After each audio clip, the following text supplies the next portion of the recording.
This is the Data Blast podcast recapping the week of February the 26th, 2020. On this week's episode, we break down episode 2 of Star Trek Picard, talk the Blizzard controversy surrounding Warcraft 3, and Atari getting into the hotel business.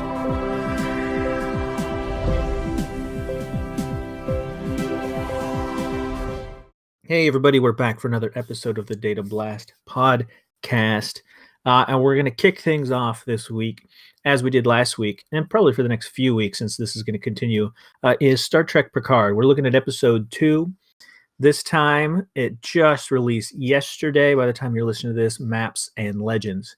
Now, if you recall from our last episode, which has a number of comments, thank you for that, and that's been pretty cool. We didn't love it, but we didn't hate it, right? It was this sort of okay, slow start, a little too slow for me.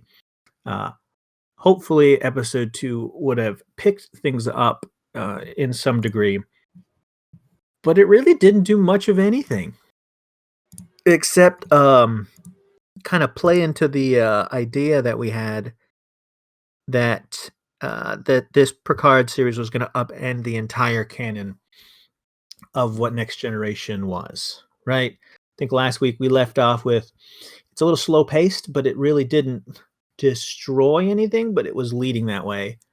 This episode pretty much went that way and destroyed everything.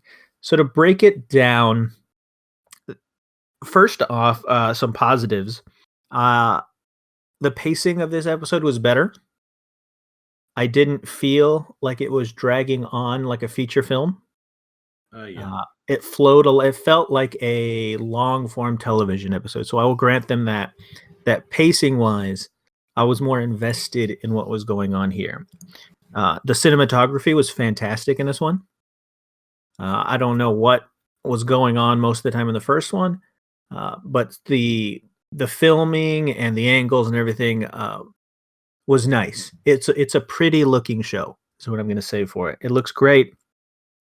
And everyone is acting their heart out for what the for what they are trying to do. And the kind of thing that stuck out to me, it sort of stuck out in the first episode, was the most interesting characters I think so far in this entire thing. It's not Picard. It's not the Data clones.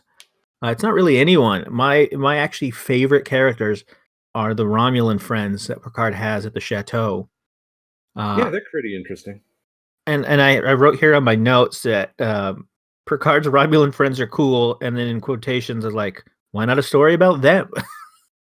Yeah, that'd be more like the fall, Shiar, right? Yeah, the fall of Romulus, and like there's 2 Romulans living with Picard. Like their backstories have to be like some sort of at least interesting at the very least. So those are some of the cool things I thought, and they're very good actors.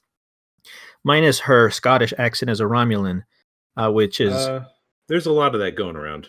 Which is you've got the 2 twins or brother and sister later on. Yeah, it's not terrible in the world of Star Trek, because you can imagine aliens living on Earth, right? And if someone was born in Scotland, okay, then no matter who they look like, they're going to have a Scottish accent, right?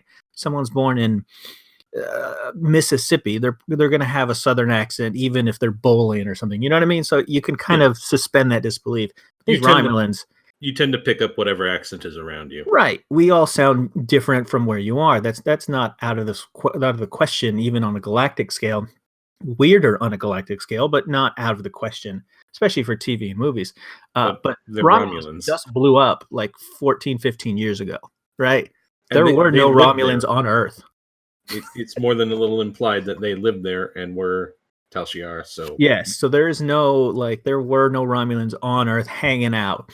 We'll get to that in a second. But in canon, you know what I mean? Like, it's like the Borg, when you can see that they might have an accent because they're all different people. Like the Romulans, they're all taken over, but they're on the other side of the sector. You know what I mean? Like they're way the fuck out there. There shouldn't be Romulan accents.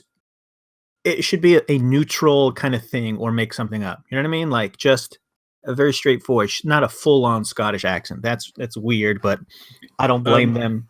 Before we go any further, I do want to point out one other really big positive I feel. Jeff Russo's score is really good. The music is fantastic.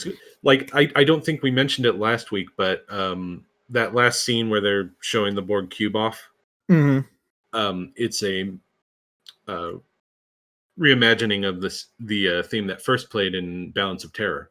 Oh, nice! I didn't notice that. No, that's very cool. Yeah, he's doing a really good job too. And the production quality of this show is great. It's really high. Like people are watching the show, and I can see comments online going, "This is just a really nice looking show. It's cool. It's well shot. Like I said, the cinematography is great. The coloring, the way the saturation is between the shots. I like that it's not desaturated. Right. It's not like everything is desaturated. Yeah, it's not desaturated. Terrible. It's colorful when it needs to be. Like, it looks great. It's just the writing sucks balls. Boyd does it. And so the first thing, like, I took notes as the episode went through because I watched it twice. I watched it twice and I wrote my review as I was watching the second. Yeah, and so the second time I was taking some notes. And the first thing I noticed right off the bat is there's this weird fascination with making human beings as a whole just totally full-on racist. Yeah, they all kind of seem to be assholes. And I don't even mean this on a galactic scale. I mean, right when the episode starts, we get our first look at the fake data synths, which I totally hate. They have the data eyes. They look like an android. Yeah, it's fine. And I do have one point about that. They're in the workshop or whatever. You know what I mean? Like they're coal miners. They're miners of some kind. Right. I thought they were working on Utopia Planitia. Yeah, they're working on something, but it's the day off. It's a national holiday because of First Contact Day. And they're, the skeleton crew, whatever. I understand. But they, all but one of them, just treats the data guy, the fake synth, like shit.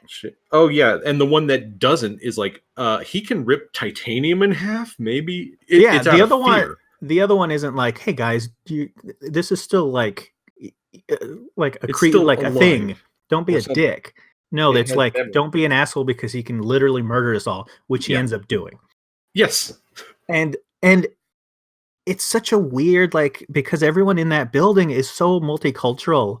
Like there's no aliens, they're all human beings. Little plastic men. Which is fine because it's Utopia Planitia. Okay, but they're all assholes but for no reason.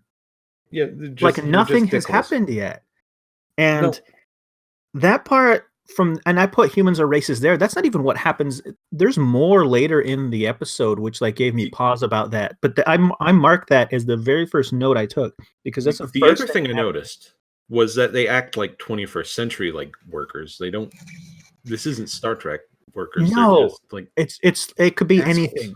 You could replace that scene in any science fiction film or any regular film, and you don't know what's going on.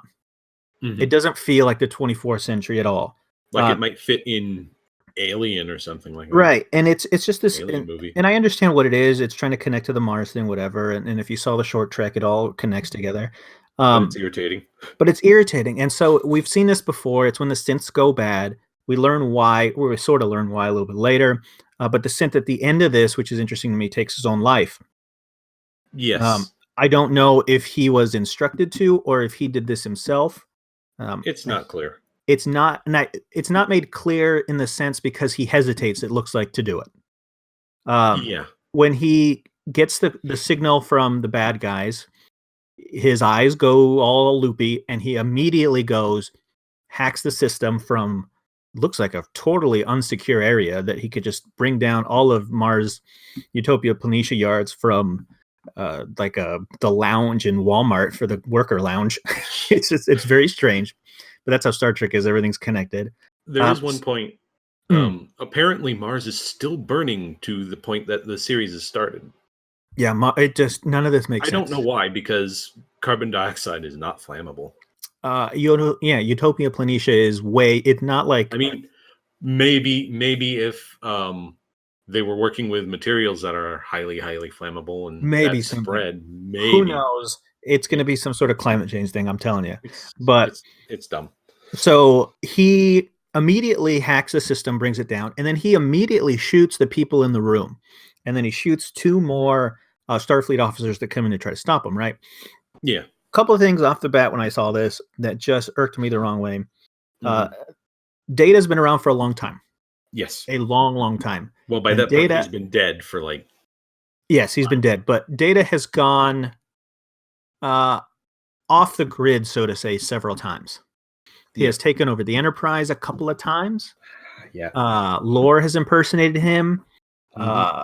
He has impersonated the captain to take control. Like, he has gone off the rails several times, and it's always been okay. Because it's TV. Of course it's going to be okay. The issue is that he is still a Starfleet officer, and those things get logged, right?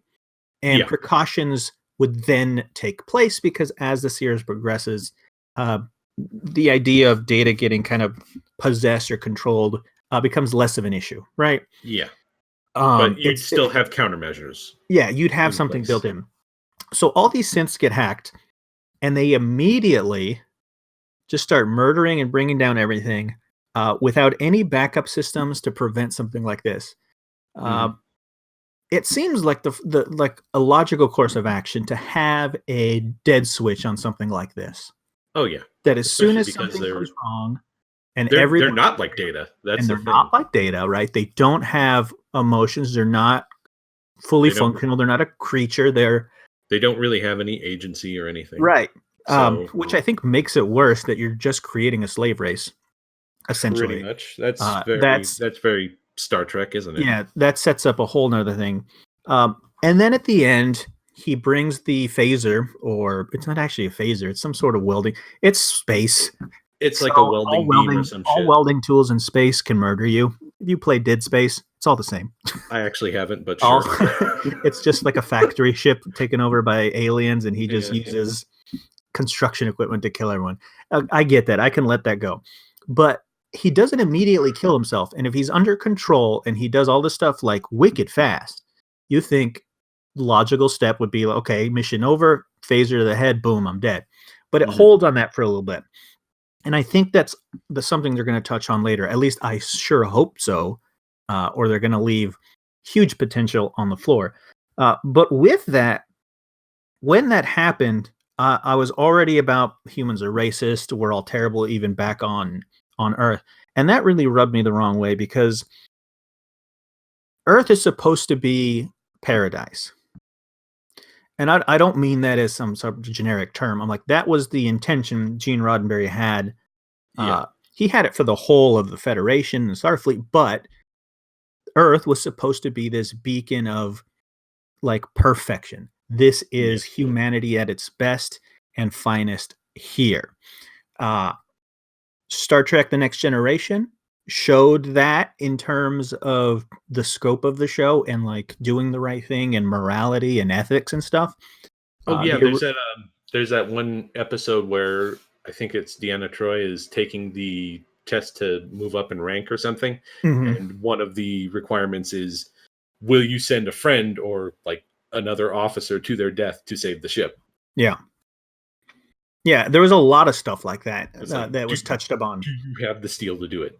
Right, and it was really important to that. Now, the original series, a little bit less so. The core of the Federation and Starfleet itself being like pure is there, but it was more of a, I would bill it as same as some people do, as like a horror show in space, right? It was just monster movie sort of thing. Oh yeah. But the core of the Federation were good. Yeah. And then the tension would be even in the original series, there wasn't like an admiral that went evil. They were just like, some of them had lost their way. If you could something that might be able to stretch like Commodore Decker. Right. You might be able to stretch something, but something would have happened to them, like a great loss or something that would like push them to the edge.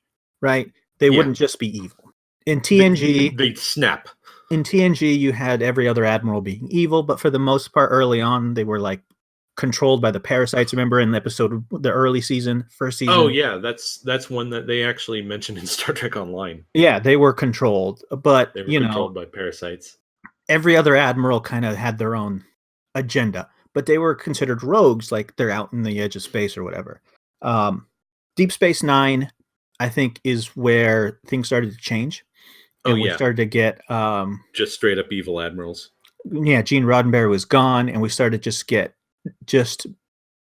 I guess a modern touch to it. And I love Deep Space Nine, don't get me wrong, but a modern touch to it.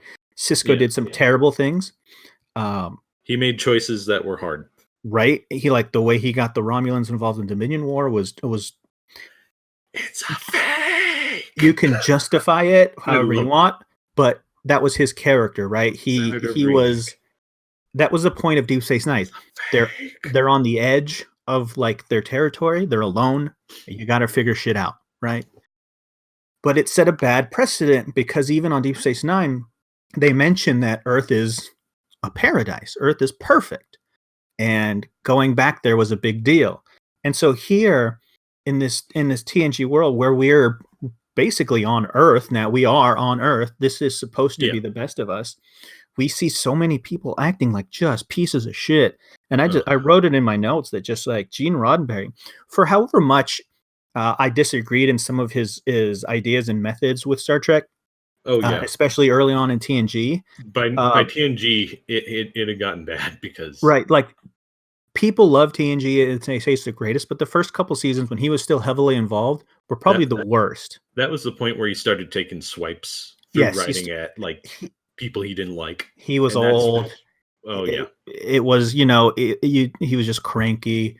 Didn't he also have like a brain tumor? Yeah, the core of it was still there. And now that he's gone, I just wrote in my notes that he's got to be turning over in his grave seeing this. Like, this is not the Federation. He left. No.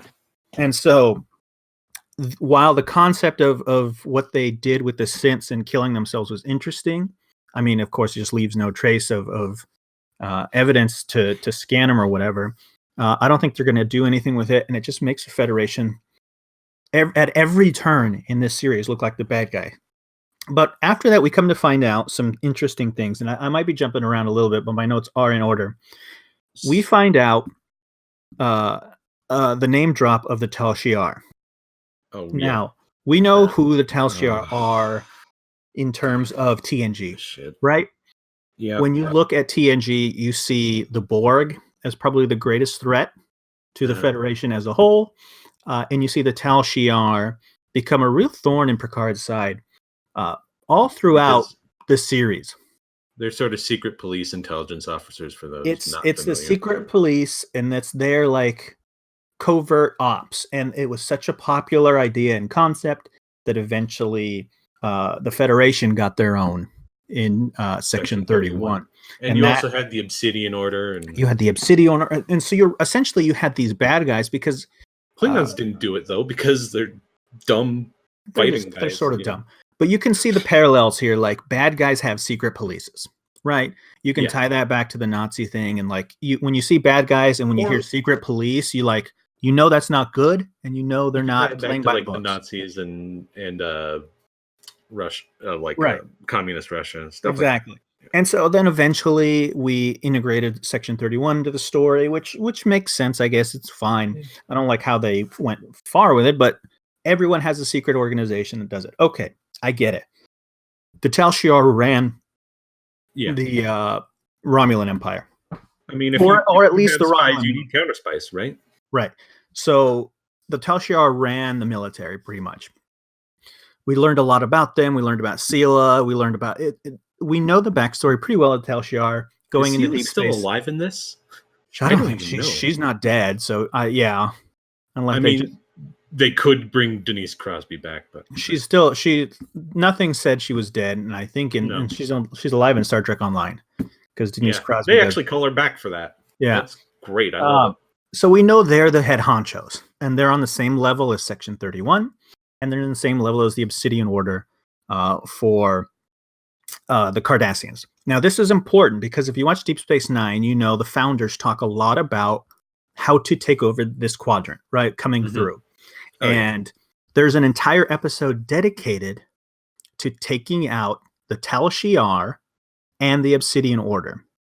And if you remember, it's the episode where they come together at Deep Space Nine because they have evidence of the Founders' homeworld being discovered, and it's very secretive. And Odo and Garrick go with them. Right, Starfleet isn't involved. They don't know they can't verify the information. They don't deal with this. Section 31 does their own thing, anyways. So the Tal Shiar and the Obsidian Order pull their fleets together, go through the wormhole, blow up the Founders' planet. Ends up that's not the Founders' planet. It was a trap with the Jem'Hadar. And then we find out that one of the Romulans, right, that was on board was actually a changeling. And so the entire thing was coordinated on purpose. And he ends up saving Odo and Garrick because, he's a founder and you can't let another founder, they don't cause harm to each other, whatever. But the speech he gives is that they knew coming into this quadrant, their only threats were the Tal Shiar in the Obsidian Order because of the power that they wielded, right? And the fact that they answer to basically nobody. And they answer to no one. And this is the Dominion, who literally are changelings.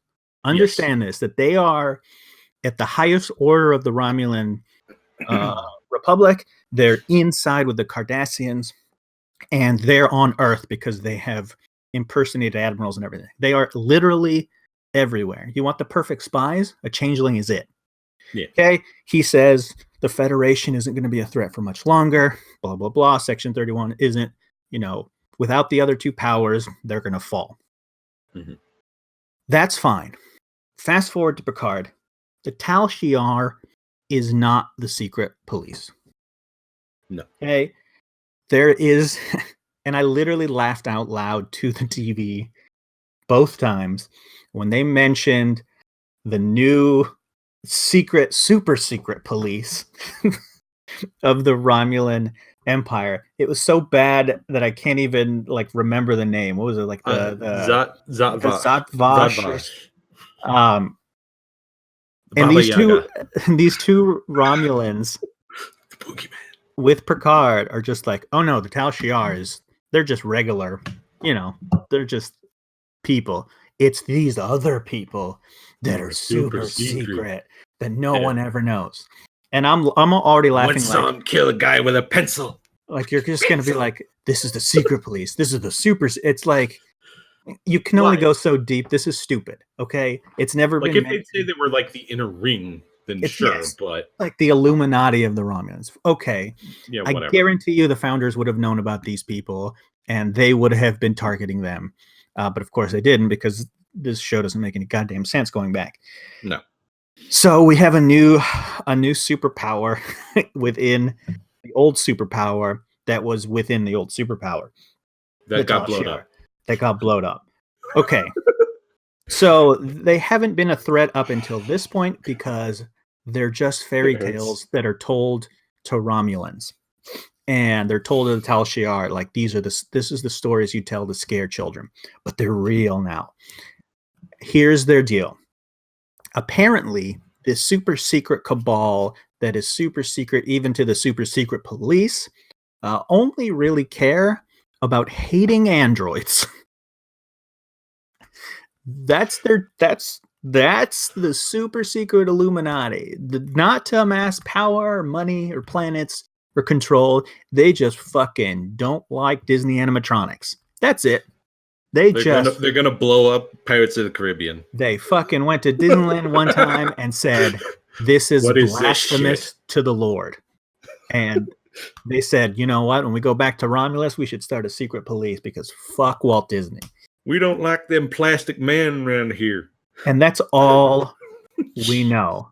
And they have magic powers because they can data wipe information. They can data wipe DNA. They can data wipe molecules. They can data wipe molecules and timelines. That's actually what she says. They inundate it with something. I forget what. I looked it up and I'm like, that's stupid. They can make all information look the same, and then finally they spit acid that blows up like Reptile from Mortal Kombat. They can do everything. And their only purpose is they hate fucking androids. Did you ever notice how they don't have any artificial life? And they don't have any AIs. The Scottish Romulan, any computers that are anything more than numerical. It gives this stirring speech about the Romulan people, and I just go, that doesn't make any goddamn sense. There's that episode with the Defector where he's talking to Data. It's literally called The Defector. And he's like, there's a team of Romulan cyberneticists that would be in my spot right now. The Defector isn't a throwaway episode. It's an important episode where a Romulan admiral, big guy, defects, right, to the Federation, or tries to. Writing staff didn't watch it. And that whole episode surrounds him kind of being on the Enterprise D and kind of being exposed to humans, right, because they're isolated. Fast forward, the episode ends. It turns out it was a trick from the Romulans to see how loyal he was, blah, blah, blah. Really important in terms of who the Romulans are and how Picard kind of does go to bat for this guy. He would go to bat for anyone, but it seems like one of the must-watch episodes connecting to Picard. But they didn't watch it because there's an important scene in 10-4, like you said, where he's just hanging out and he comes up to Data and he says, There are dozens of cyberneticists on Romulus that would love to take a look at you. He doesn't say it disparagingly. He just says it plainly, like, you're pretty amazing. You're a marvel. There's a lot of people that like to get their hands on you to check you out, just like the Federation did with Mannix and the rest of them. There was so many encounters with the Romulans where Data was involved, where no whatever super secret police came to do anything. There was so many times where he could have just been wiped out. Why now? None of this makes any sense. It doesn't make sense for a super secret cabal that Romulans that hate synthetics, because Data has been totally cool with them. The Enterprise was at Romulus, right? I mean, sure, it was Shinzon that called him in Nemesis, but Picard was in the Romulan Senate, and Data, a synth who they clearly must have hated, because that's what we learned, was hanging out in orbit. That's probably... Maybe they were just pulling like the racist uncle, I have to be nice because they're family. Maybe it was like Thanksgiving dinner, and they're like, yeah, we know this is our most hated thing in the world, and we would destroy anything, but cool, he's here, so, let him in.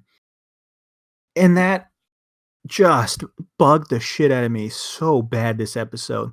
And immediately I thought of the Defector. I'm like, this doesn't make any sense. It doesn't make any sense. And they have computers, and they're normal computers.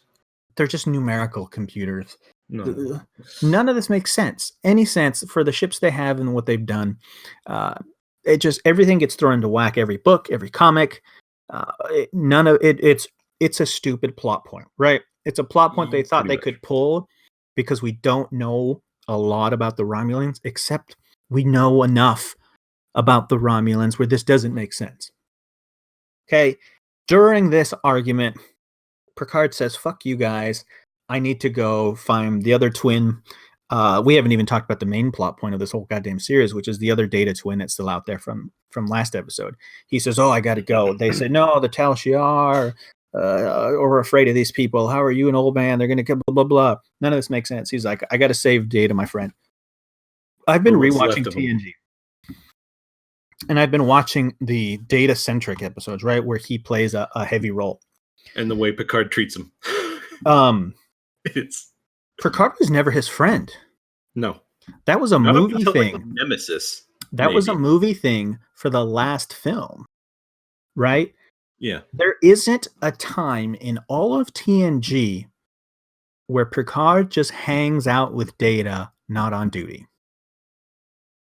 Because the whole arc of Picard in TNG was by the last episode. By the last episode, Picard's arc is becoming a more understanding and open person. Yeah. Because he's very closed off all throughout the season. Far point, he's talking to Riker and he's like, "We will have children on board. I will need you to help me with that because I don't mix well with children." He doesn't understand. He's very singular. He's a great captain. He knows what he's doing, but you don't get his off time, right? You get that built in later about, he's like, They an do things with it. archaeologist, and they do things with it. He's growing, but he doesn't hang out. He's not in 10 forward in casual clothes. He's not in the holodeck with people. He's right? sitting in his ready room sipping Earl Grey. Or He's reading. He's in his ready room. The rest of the staff play poker. That was their thing. And that was the great ending to come to this conclusion where Picard walks in and says, "Can I join you?" Okay. Yeah. He was never Data's friend. Data's best friend was Geordi. Yes. Geordi, they hung out after hours. They talked about everything. Data literally says, Geordi says, you're my best friend. And he says that, right? Mm-hmm. He has more interaction off time with Crusher than he does with Picard. Right. More off time with Riker than with Picard. He has more off time with everyone. His comedic beats in the films aren't with Picard. No. Right? Even in Insurrection, they're off with Riker. Right? The baby smooth as a baby's butt. And then, Data rubs his face and goes, mm-mm. Right? All this stuff. Have you noticed your boobs are getting bigger? Yes. Right. With them. He's never joking or hanging out with Picard. Now, I don't doubt that maybe they became, okay friends later on. But all of this is based off of Nemesis, the last film anyone ever saw.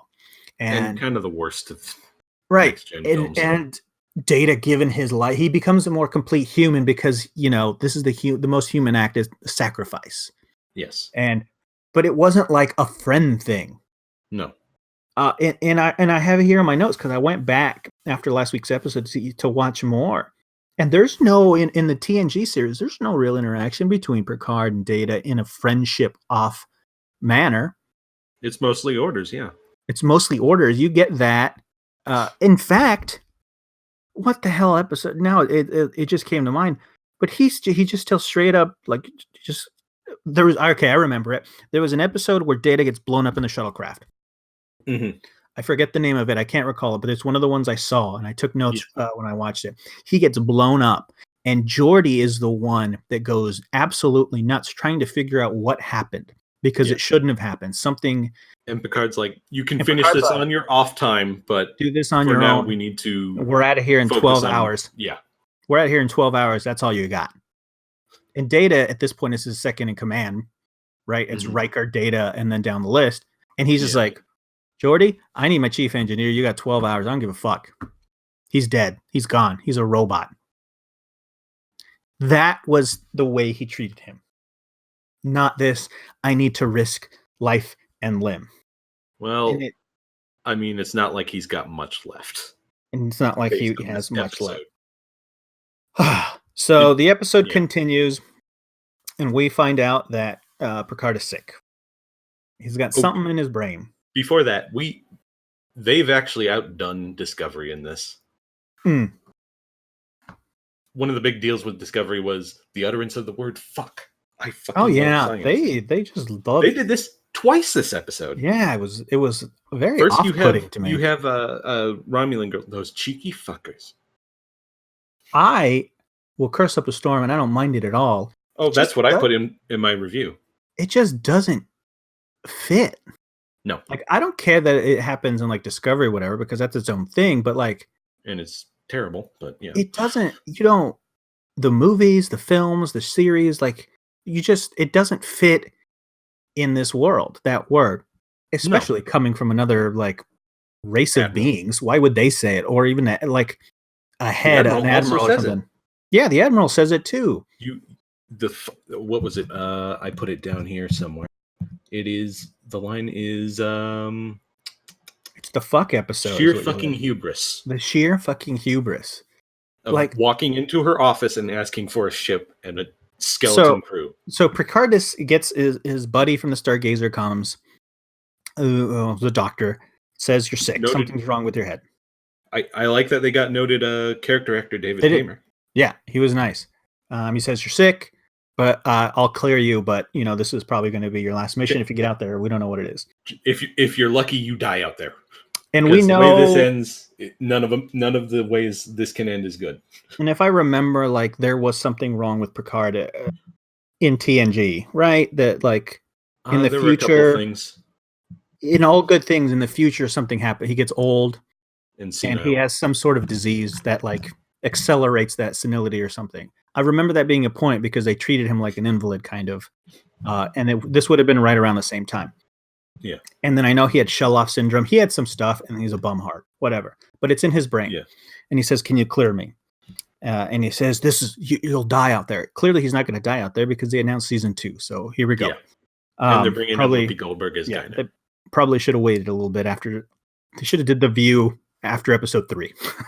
Well, everything gets cleared for two seasons at the very least nowadays. Right. So after that, he goes to the Admiral. I dig the outfits. The Admiral outfits kind in of TNG reminiscent of a few things. Yeah, the TNG Admiral outfits have always been atrocious. They were terrible, just terrible. So to see someone in like especially the first ones they had, to see someone in like this really nice, like still like a Starfleet uniform, but like with some class to it, cool. I don't know who that was as an actress, but she was also fantastic too with what she was given. Oh, she was in. I've seen her before. For the life of me, I can't remember what. Yeah, but she was really good. But he goes in and says, "Hey, I'm here as a visitor. There's a Romulan plot of super, super secret police."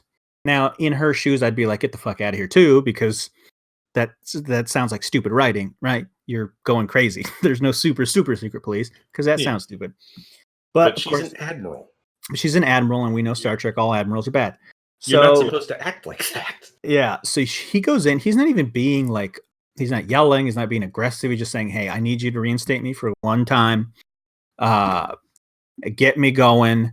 I need to get back out there, right? I need to get back out there. Give me a ship. Give me a skeleton crew. I need to see what's going on." She says no. She just drops the F-bomb, yells at him. He says, "Go back what you're good at doing. Go home." So he bails. Okay.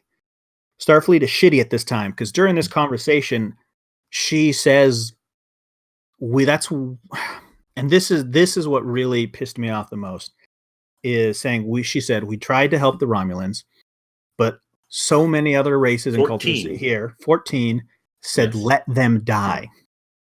Just like in the just like the reporter said, "Just let them die." Picard says, "That's not what we do. That's not what Starfleet does." And she comes right back at him, says, "That is exactly what we do.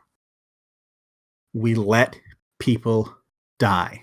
Oh, what's that? That Star Trek thing? Oh, geez, it's bugging me. How did it go? Oh, the needs of the many outweigh the needs of the few. That is the moment. That is the moment I gave up on this entire series. I wanted to put my head through a fucking wall. That one line destroys decades of what this show was supposed to be. It is the one. 14 of these fuckers want to leave. Let them have fun. We should have let them die. That's what Starfleet does. That one interaction in this scene destroys everything that Star Trek was all about. And I could not for the life of me understand how something like that happens. Because we come to find out that admiral isn't even a bad guy. She's not evil. She's not on the side of the bad guys. She's just a regular admiral. We should have let them die because it's what we do. And she goes on to say, well, there's a lot of member states and blah, blah, blah, and there's a lot of big galaxy. That is absolutely not the core of what makes Star Trek Star Trek. And it was the most disgusting line I have ever heard in my life from a non-evil character. That's probably the most evil line in all of Star Trek. I can't disagree. Yeah, I mean, of every series, of everything, the greatest evil is Starfleet itself. And I know they say, well, this is a very different Starfleet, yada yada yada. I understand, but I don't want it to be a different Starfleet because that's not what we all signed on for Star Trek for, right? We all signed on to Star Trek for this vision of a hopeful future, right? You know, I'm looking up how many members there are in the United Federation of Planets. Take a guess how many. By this time, probably well in the hundreds. Keep in mind, this is like going off of some wiki site. It's like the 24th century now, yeah. Like, just shoot out a number. 430. Not quite. More like 177. There you go. Hundreds. And they said no, 14 are going to leave. 14. They're threatening to leave. They won't fucking leave. Where are they going to go? There's no other power left in the. Let them. Starfleet would let them leave. TNG Starfleet would let them leave. They wouldn't care. They go out of their way to be dealt a losing hand to help other people. It happens all the time in TNG. They will sacrifice more than anyone in our generation would possibly be willing to sacrifice for someone else. That was the whole point of the Federation. To say that's what we do to let them die is when I've given up on this show. I know, and I mentioned this a little while ago, I know that this is a different Starfleet, but that's not what any of us signed up for, right? Nope. TOS was different, and it didn't deal with Starfleet being evil ever. Starfleet that's the core and the moral center of the show. And the politics, there were a lot, came from outside, right? It came from the cultures they met, the races they met, the encounters that were set up, right? All those tests between when they threw the Klingons and them together and fight it out to see who would kill each other. And then, Starfleet saying, this is not what we do. And it was external. The culture where one side is white, one side is black, and the other one, it was outside. It wasn't us. Yeah, it wasn't us. And now when we've become that's not what the escapism that I want. And it was disgusting. And I almost it's supposed to be a hopeful view of the future. A hopeful view of the future. And that was the point where I almost shut it off. I wrote in my notes here in 3 points, Starfleet is shitty. I circled, let them die. And then I underlined, made me sick. It doesn't make any sense. So moving on from there, the episode continues because he's been denied. He's doing Picard goes home. He does some reflection. And he does the move that we saw in the trailer. He walks to the door. He opens some little box and he grabs the old Starfleet communicator because at this point they're using the new Starfleet badges. Mm-hmm. So they're using kind of like a mixture of future time, best of both worlds one. It's kind of cool. It's neat, but he pulls out his old one, puts it on his chest, taps it, and calls someone. Do you know who he called?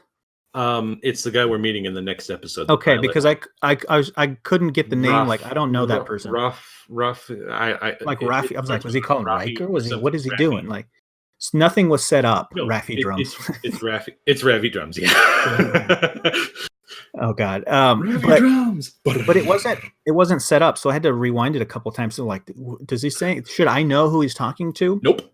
I sure as hell don't. Right. So I don't either. I know the actor they got for him is a big deal right about now.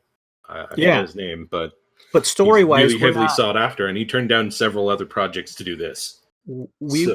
As an audience, we weren't set up for who he is. No. And to give him an R name, which sounds like Riker almost, is very confusing. But I wrote here of that scene, and I underlined it, and to ask you the question too, because I was asking me the question. I put 2 question marks, and one for you is: do Starfleet communicators work that way? Like cell phones? Yeah. No? I thought that's what I'm thinking because this person could be anywhere in the galaxy, right? Yeah. You still had to. I don't think they work like modern day cell phones. I was always of the impression that they went through the ship. They were routed through something, right? It was never just if you're on Earth, you can tap your Starfleet communicator and then talk to your grandma who lives on Mars. Yeah, I always thought it was like a paired thing for. Right, something like Bluetooth. That. It doesn't feel like it worked, and that just it kind of that doesn't seem weird because he doesn't wait; he just hits it and automatically goes, "Boom! I need your help. I need a ship. I need your help. I need a ship. I need a ship, and I need someone to pilot it." And we don't know anything about him. Okay, so the scene ends. Cool, something's gonna happen. He's gonna form his crew next episode. We cut back to Starfleet Command, and this is where things get wicked stupid. if they already hadn't gotten wicked stupid. So the admiral that he was talking to contacts a commodore, a low commodore, I think is what she. And I don't understand the ranks here. Is an admiral higher than a commodore in Star Trek, or is a commodore lower? Because the admiral calls her and says, "Low commodore, Picard was here. I needed to let you in on this. He was asking for a ship, yada yada yada." I don't know how that system works. I thought they phased out the commodore ranks after the original series. Like I'm looking it up right now. I mean, they apparently because she was an admiral. Yeah, there was some. I looked it up too a little bit right before we recorded, and there's some like tangential mention of commodores early on in TNG giving commands, but she calls her low commodore, and I don't understand the connection in rank there. Yeah, I think now it's supposed to be Rear Admiral lower half. Right, something like that. But anyway, she contacts her, who's her superior, and says, Picard was here, yada yada. Yep, here we go. It is possible that by the time of TNG era, Starfleet has likewise replaced the rank of Commodore with that of a Rear Admiral, but that specific term has never been seen or referenced online or on screen. So it's a weird term to be bringing back.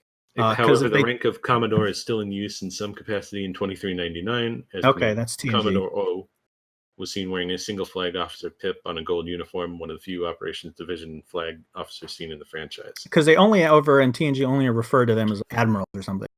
Yeah, but I'm sure they have their own ranks too. Okay, like so after TOS, you almost never saw them. Yeah, in TOS, they were just like they were the ones running ships. Like they're the high end people. They're like higher than a captain, but lower than. So the important thing about this scene is that the woman she's talking to, this low commodore, is Vulcan. It pans up, and you see like the Vulcan like symbols and all this stuff, and she's there with her hands and doing this thing, talking. Again, another great actress. She fantastic work, like selling it. Probably one of the best Vulcans like representations in the series. Like, but there's a problem with that. And it starts off really well, like the way she speaks, like her acting ability, like outside of Spock, like as a regular other Vulcan, like she's the best, right? Yeah. She makes all the ones in Enterprise look like idiots. Cool. Some of them were pretty good, but problem was, and I wrote down here that is it's evil Vulcan Commodore, and then I wrote and circled with 1, 2, 3, 4, 5 exclamation points. So totally evil. So she's a Romulan. I guarantee it. She's a Romulan posing as a Vulcan, but she's also one of the super secret Romulan police that I've already forgot their name is, which is who are they again? Zad Vash. The Zad Vash. I'm going to forget this so much because it's stupid. So I had to look it up. Apparently, we learn that these super secret Romulan police are everywhere. They have people on Earth in Starfleet. They have apparently in every major sector of the galaxy, right? In every major culture is what the implication is. They're everywhere. So in my head, there is a Vostok stupid person that's been digitally altered to be Ferengi, who's on Ferenginar right now. Enjoying it quite a bit. Probably enjoying it. So she's evil. She calls in her friend or a lieutenant or someone comes in who's also bad. Oh no, we have Commander Rizzo. Lieutenant Commander Rizzo, who I heard Rizzo and it was just Grease. That was stupid, it Grease? No, it was a Muppet. Oh yeah, that's right. It was Rizzo the rat. And every time I was like, really, you're gonna make her a rat? It's Rizzo the rat, and come on, that's a dumb name. So she comes in. She, Lieutenant Commander, is also our Vostok, whatever. Except she's been digitally altered or surgically altered to remove ears, so she looks human. See, that's how you do it in the future. You just file down those ears. So she becomes human. So and this is all done in the open. Mm-hmm. This is being spoken in like rooms where clearly there's probably microphones. There has to be in the future, like these. Well, I mean, given their hologram desks, I'd imagine. Yes. So she comes in and they talk. and this lieutenant commander is the one that wiped the records, right? She's replaying, and it still doesn't make sense because she's replaying the incident from last episode where Dash explodes. Oh, that brings up a really good point for me. Yeah, and where Picard... Does that look like disruptor fire? And I'm like, no, because it's orange. It's not disruptor fire. That would be green. Disruptor fire is green. And so that's where we're told that Picard trips and falls. But she has the edited footage where there's still a fucking explosion. Yeah. You think an investigation would be launched if an explosion happens at like Starfleet archives. Oh no, they totally cleaned all of that up. Secret Tal Shiar, not Tal Shiar. Yeah, but she has the edited footage and the explosion still happens because they're talking about how poor of a job the lieutenant commander did wiping it with that. Does that look like disruptor fire? No, it actually looks like a phaser blast because it's orange. Yeah. It's the wrong, you've already fucked up. Maybe anti-proton. Right? You know what I mean? Like, yeah. She's replaying that tape and the explosion still happens with Picard being flung across the room. Yeah. There has to be they can't just say, I don't know, it just... Picard tripped and, he farted also, real loud and exploded out his ass. Don't explosions usually cause some damage to the thing happening next to? I mean, and so we learned this earlier. They cleaned that shit up. The Vostok, ready to rock people have wiped everything. But, this girl fucked up. So she fucks up. In a rail of not disruptor fire. And then we go to the end of the episode, back on the Borg cube. And now we realize that this reclamation site is Romulan. And for some odd reason, Romulans are hiring people to come work on it. Like, I don't understand. What are they? Do they have a LinkedIn page that they're just like taking applications? Because a new girl comes to the site and says, well, the Romulans hired me. Then they fired me before I got here. But then they changed their minds and hired me. So clearly, like to make there's a bureaucracy here of like hiring people for a super secret base out in the open. Yeah. Apparently she's a Trill. Is she? I couldn't tell. Oh, I couldn't tell. That's what I've seen people say, that she's supposed to be a Trill, but you can't tell because that makeup was designed for... Yeah, I couldn't even tell. That's people crazy. That were lighter skinned. That's right. Oh, yeah, because she's black, so I couldn't tell anything. Yeah. Interesting. Do the spots go all the way down? The spots go all the way down. So we get them, and we're introduced to the Borg. And here some problems come up again with this in a second. But this is like a regular work site. It's very weird. They're just hiring everyone to do research and to work. And they have like the safety seminar. They have a safety sign that says no, the seminar, and there's a big sign that says it's been like 5,000 days since an assimilation.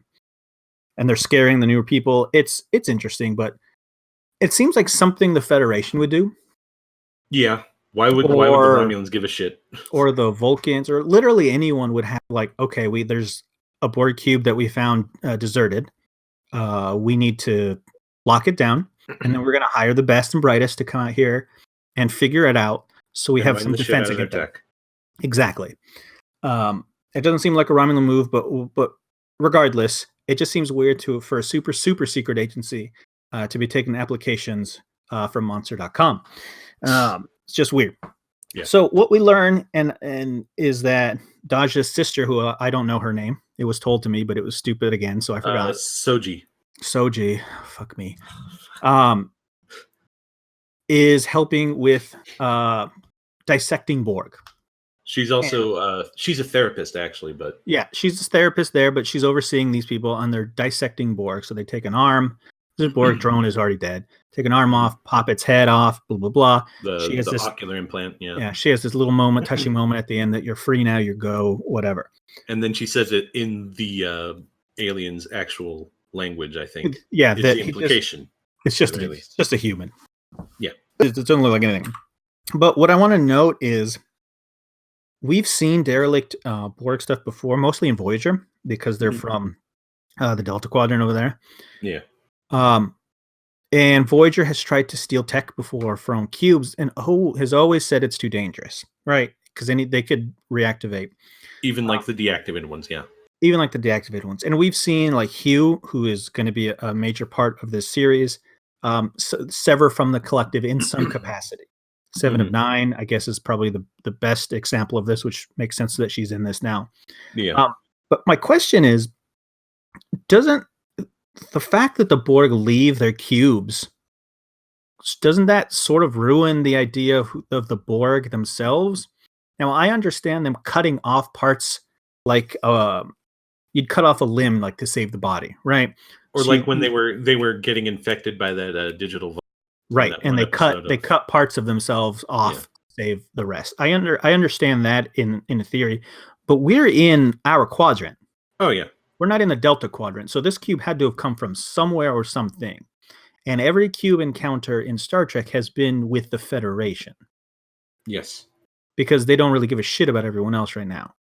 Because we're the ones that found them when Q threw the Enterprise. Essentially, that's why they're after the Enterprise and Earth.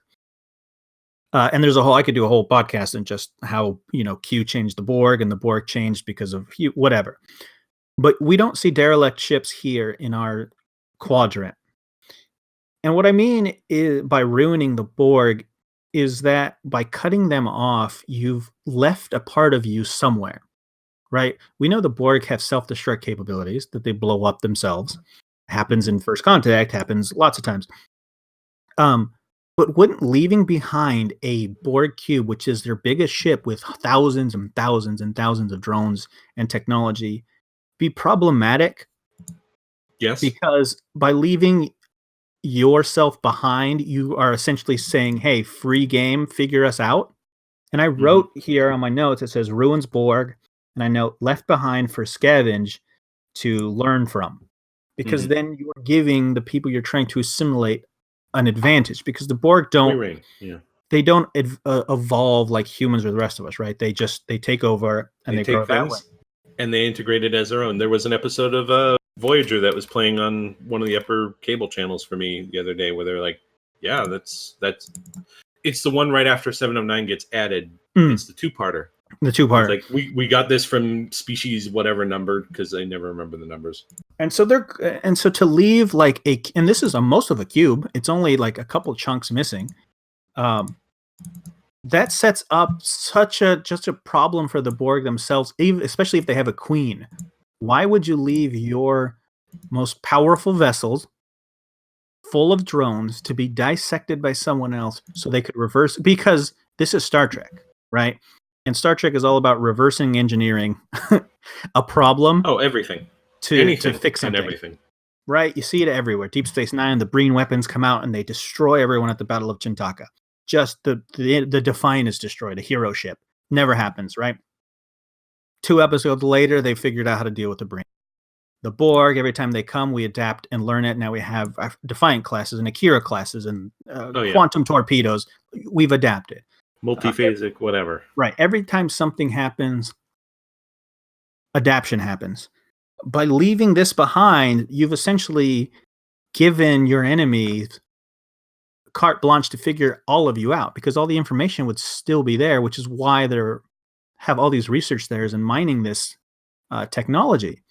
And I know this is the connection with the super secret police, because the super secret police guy's there. And he's trying to extract some information from Daj's sister, who's, again, tell me her name, Sophia? Soji. He's there sleeping with her because he's the hot Romulan. Not my words, the words of the show. Yes. That's why I put it in quotes in my review. The hot Romulan. Again, hot Romulan I laughed. I don't remember his name. I don't know his name. He does but hot Romulan guy is what the show calls him. It doesn't fit together for a move that the Borg would make, to leave a huge cube like that behind unattended. It's very weird. And so I don't like this show. I don't like this episode. I don't like what it's doing, and I think that this one finally broke it. Did it? Yeah, it upended the canon in a way which I'm going to watch the rest of it, because we cover this. It's what we do. Our website, we review shows. Oh, I just found his name. We just what's his name? Narek. Which is that his real name or the show? The character name. The character name. Okay. Yeah. I don't know anyone. No, his actual name is Harry Treadaway. Okay. He was in I forget what. I mean, he's fine, and that's the thing of it. None of the actors are bad. The casting is Dodge is probably the weakest cast. She just seems she doesn't seem to have anything to her yet, and she seems to lack. She's not going to because she got blown up. Her sister got blown up. Her sister, but the actress feels like she's probably the newest actress in terms of like depth and skill there. Yeah, which does make sense. And I'll grant credit to Picard. There's a lot of older people in this show that are doing fantastic work. Yeah, that isn't mentioned. You're old. The admiral he talks to is up there, Picard's age. The two Romulans he's with are probably in their 60s, 50s, 60s. You know, they're up there. Maybe older because they're Romulans. Yeah, but in terms of actors, like Vulcans. Yeah, so Vulcans these live are like 200-300 years. The casting is fine. No one is like Picard is the only one being made fun of for being old. The acting is again better this time around.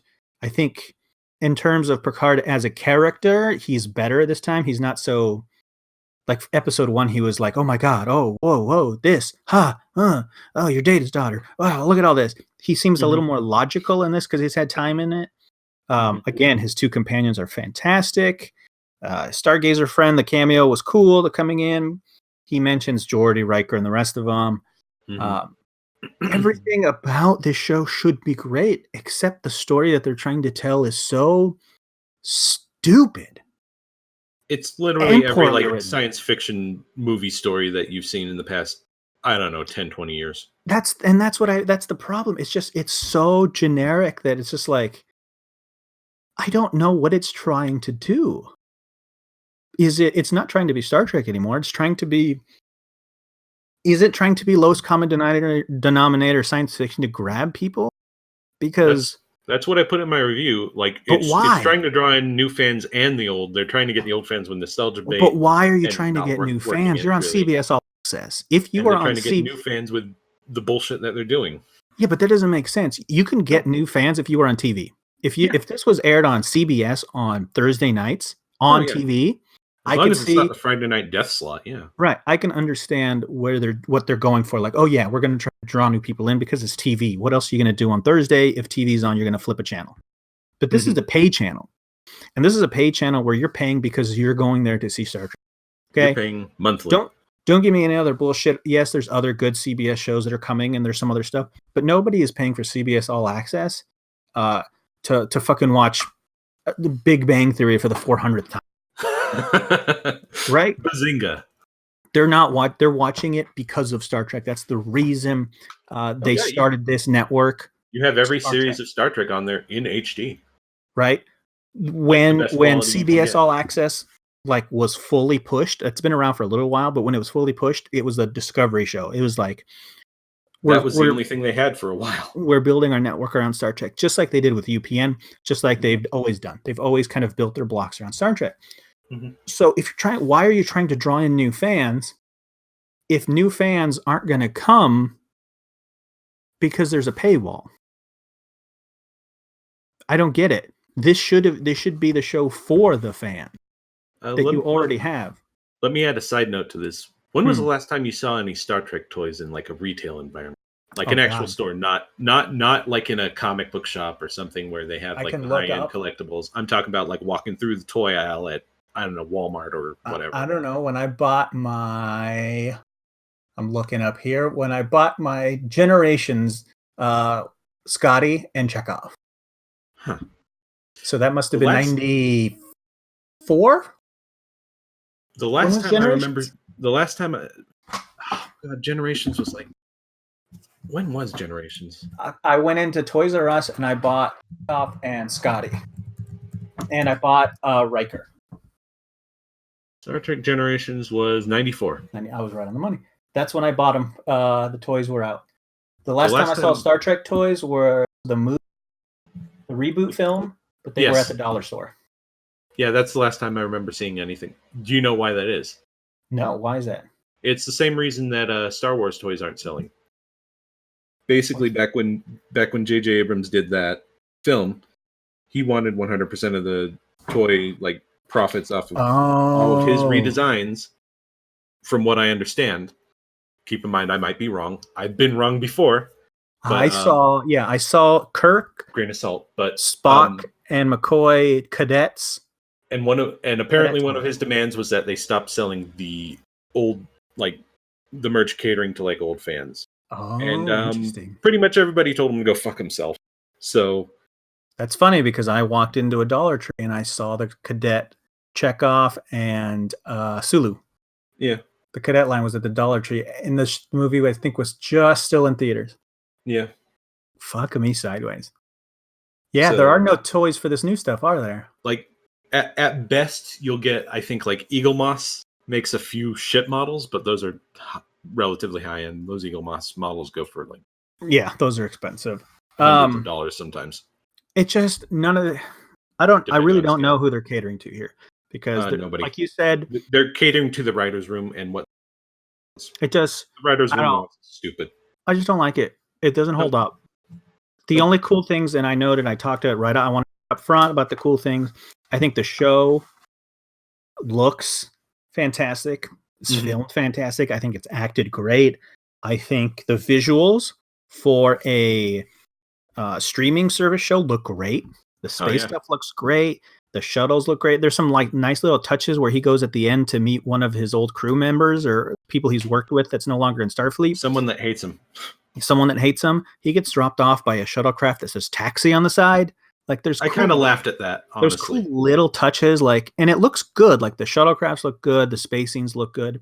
Like there's money being thrown at this. It's just, for what end is that money? If we're not going to have toys, we're not going to do it. What is the end game here? And it just sucks. The only other cool thing was that we get a new Romulan ship, right? Because the ships that are at the reclamation site are Romulan. And that's the first new Romulan ship in 14 years. Just about, yeah. Since I guess Nemesis was when they introduced the that one class of ship. The Scimitar, yeah. There was a Scimitar, and then there was the other bird of prey, the mini bird, the smaller one. Right. I forget what the woman captain's name was. Yeah.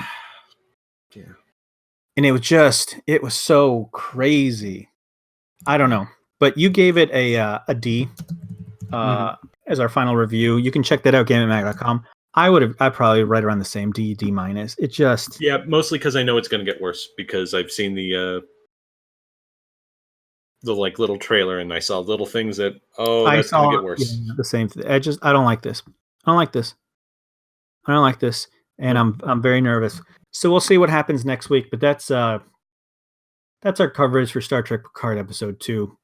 And of course, if you're on YouTube, this is its own little podcast thing. Yeah. So let us know. One thing I noticed. Did you notice that the androids had all shaved their heads? The actors playing them? They were all bald. They didn't use any bald caps for them.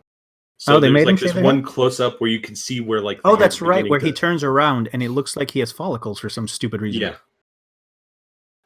Yeah, I noted that too. I didn't write it down, but I noted that. Like he turns around because it gets close. When he turns around not to kill himself, but to do something at the computer mess with the console or whatever. Yes. You can see the hair follicles of it growing right back in. It's very weird. I was like, why would you build that into an android? They'd use those all the time back then, and they looked better. Yeah. And then you just apply the makeup over it. It's not even that intensive nowadays. You can literally spray gun that shit on there. It does. It's very strange, and I didn't like it. So that's Star Trek Picard. Literally a show that gets everything right, but its story.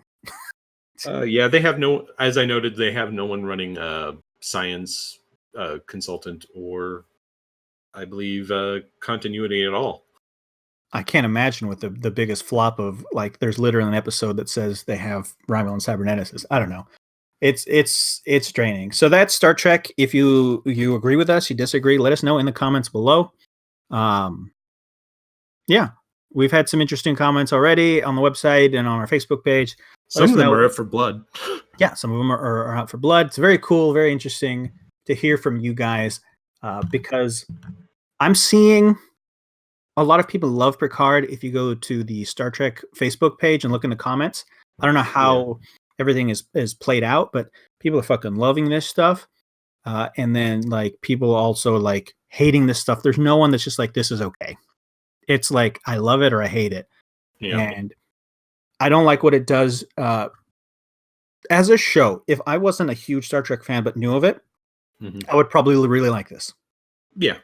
I would probably, if you're a casual Star Trek fan, like you know of TNG, you know Discovery, you know of kind of probably from the reboot films, you know of Star Trek, you would probably really love this. You would probably think this is a really well done show because I've said it again and I'll say it again. It is a well done show. But if you are a Star Trek fan who believes in the message of what Roddenberry was trying to do, this is nightmare. And we'll see what happens in episode 3 next week. And we'll leave it there. So, moving on from Star Trek, hopefully it was a little bit less or not as long as last week's super long, right? Because we went, yeah, I don't know. That was a lot. I'll just tell you, it rendered all day, guys. Oh, yeah. We moved back into video games.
Bye-bye. Bye.